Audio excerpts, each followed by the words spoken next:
Welcome to Yin Yoga Lifestyle. I am your host, Colette Darville. Cultivating our body's resilience and inner silence and its application to all aspects of your life. Let's become enlightened and enjoy the power of intuitiveness and creativity.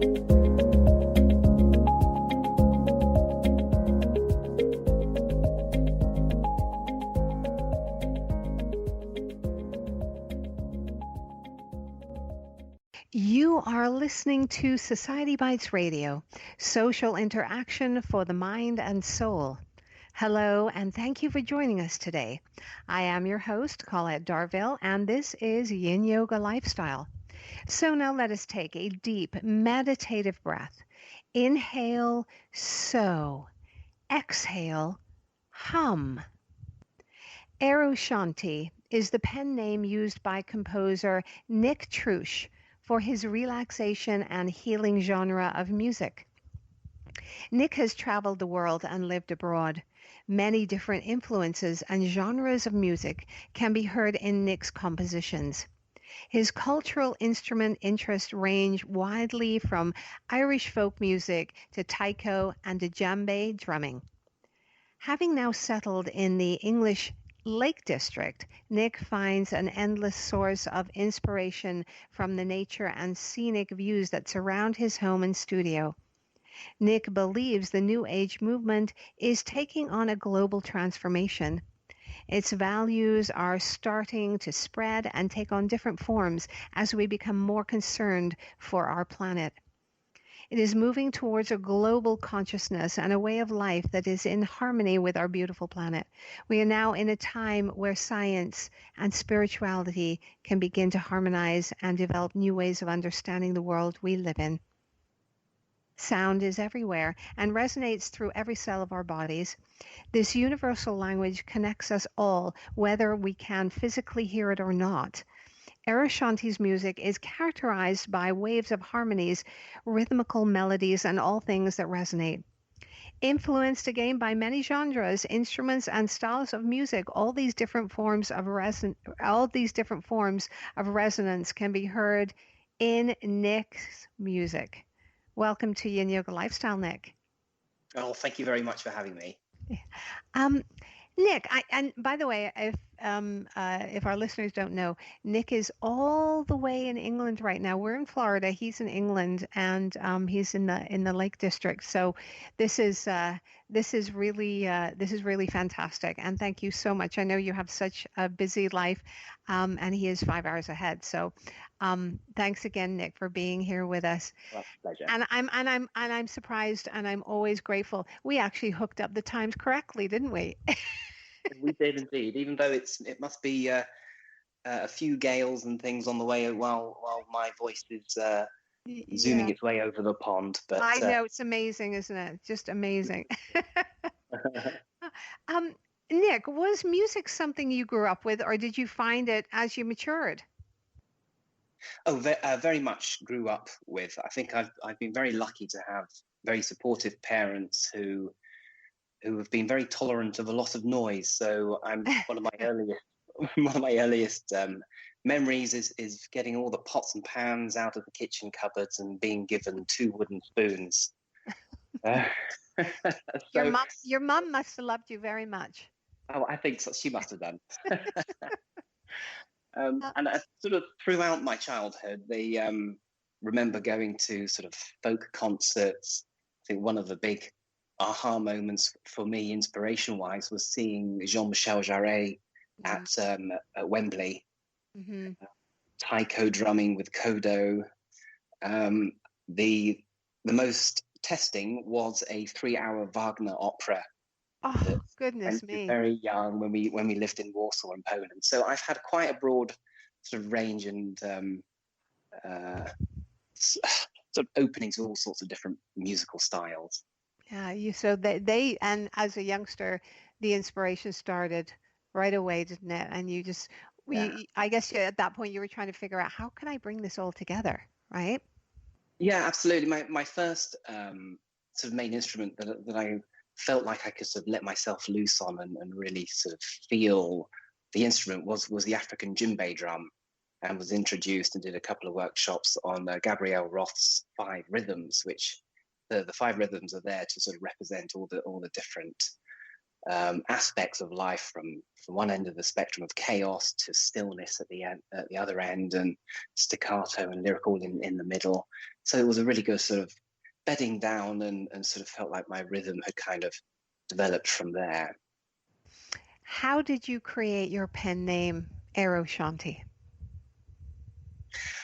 My educational background is actually in business and marketing, so this became as a sort of a serious hobby. So when I sort of launched myself, as interesting as New Age music by Nick Truch sounds, it kind of felt like it needed really something that was a bit more mysterious, mystical, and it needed a brand name. So Aroshanti was kind of made up of 2 different words. First one is Roshan, which is Sanskrit and also Arabic for, or meaning a bright light or a shining light. And then and then Shanti, obviously being Sanskrit, and it means peace. So together, and it felt right to put an A at the beginning to sort of help join it together. Sort of bright light, blessing through peace. And that is very much what your music does bring. I think it represents, for me, that's exactly what it kind of represents and what I'm trying to aim for with music. Your music is described as weaving together atmospheric soundscapes, deep and stirring textures, interwoven and grounding melodies and harmonies, and ethnic influences in instruments and rhythm. There's so many layers. How do you begin composing? Composing music is such an interesting topic, and there are lots of different ways of going about it. I'm learning new ways to sort of unleash the creative juices. I have the same challenges as artists or writers with the dreaded blank page, but I kind of developed my technique now to sort of focus on sort of a trigger of inspiration. So it might be an image or a sound or a feeling, or even just sort of tuning into a concept or a single word. I mean, certainly in my Reiki relaxation album, that was very much did my research and just sort of had a whole track evolve out of a sort of a single concept in that. And it usually starts, as you've just beautifully described, it is like layers. So I usually start with sort of atmospheric soundscape, then chords come out, then I might have some chanting, and then the melody sort of evolves out of that. And really, I find that I have to sort of tune into the feeling and tune into what I was describing as the trigger of inspiration. And in some cases, it feels like the music almost writes itself. Beautiful. Particularly with the flute, it's such a personal, expressive instrument, especially the bamboo flutes like the Japanese shakuhachi flute. And I know when I'm recording it and I get the hairs on the back of my neck standing up and my heart chakra feeling is sort of pulsating, and I know I've got something right on the track. So it's kind of a good quality check. It's a good yeah, it really is. That is, I'm not sure there's a lot of people who can say that they, their heart chakra is actually telling them, yes, this is correct.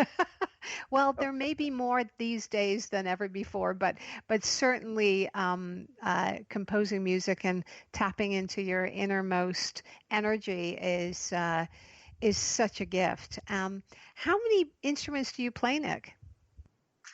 Oh, I have a ongoing, growing collection of instruments. This morning, I had 16 singing bowls arrive from Nepal. Oh, how fantastic. I'm so excited to get those going. But yes, so I play them all. Some I play better than others, so I'm afraid people who like bagpipes might have to wait a little bit longer for that album. But the main collection has been flutes and Japanese shakuhachi flutes, Indian banshari flutes, Native American flutes, Irish folk flutes. I probably have about 70 or 80 different types. Oh my goodness. You have to build a whole house just for your instruments. I do, and I have. I'm very lucky. So your favorite is the flute.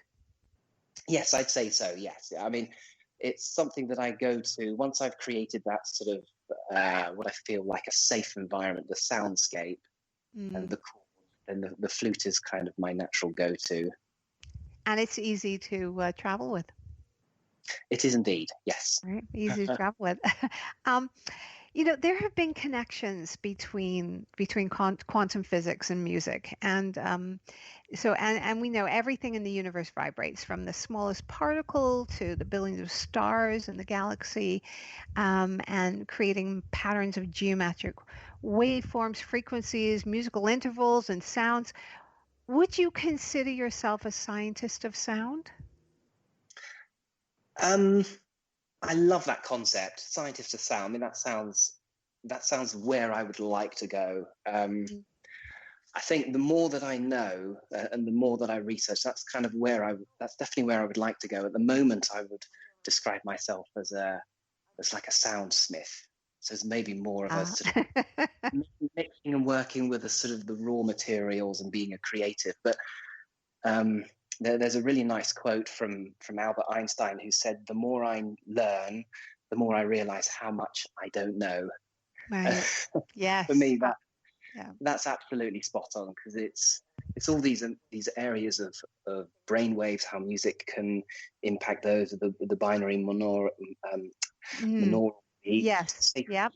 geometry, even the emotional impact of music. When someone says, that was a really moving piece of music, what's actually going on in their brain, and how are their moods changing, Yeah. to the different frequencies of the chakras and the solfeggio frequencies, and it just opens up a whole world of different possibilities that I can put into my music. But each one of those areas are, in my mind, absolutely connected, and it's sort of forming a bigger picture. So once I've kind of learned more, and I'm always developing, I would definitely like to see myself as a sound scientist, as you've described. Yeah, well, just from listening to your music, having the opportunity to do that, definitely felt that there was had this deep understanding of vibration and